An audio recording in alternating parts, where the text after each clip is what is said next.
सीताजी गई फूलवरिया मालिया पुकारई माली के पुकारई हो। माली भर देता हमारी दे लरिया घरे चली जाती घरे के चली जाती हो। माली भर देता हमारी दे लरिया घरे के चली जाती घरे के चली जाती हो।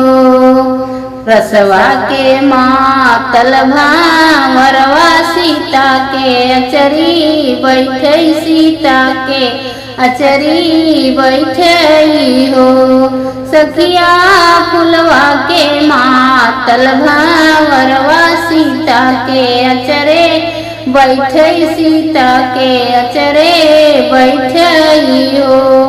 घोड़वा चढ़ल आए रामत सीता से पूछत सीता से पूछई हो। सीता सगर चुनरिया तोहरी चटकोरया चरिया काहे धूमिल चरिया काहे धूमिल हो। रनिया सगरो चुनरिया चटकोरया चरिया काहे धूमिल चरिया काहे धूमिल हो। रामा घूमत रहे फूलवरिया भावरवा चरे बैठा भावरवा चरे बैठई हो। इतनी वचन सुने रामत सीता से बोलेनी सीता से बोलेनी हो।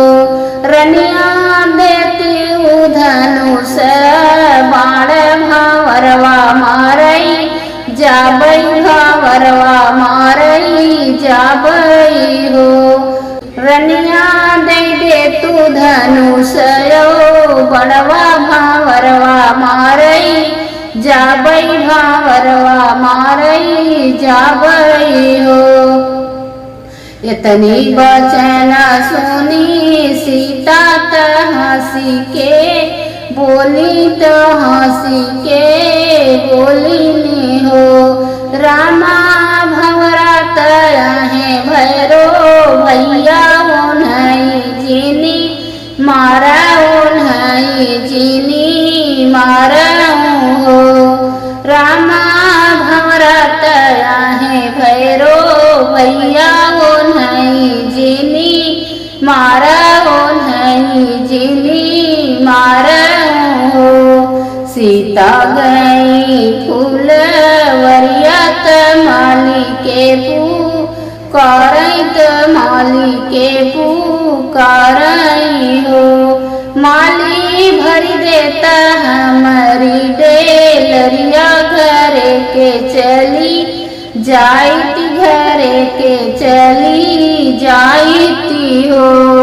माली भरी देता हमारी डेलरिया घरे के चली जाती घरे के चली जाती हो।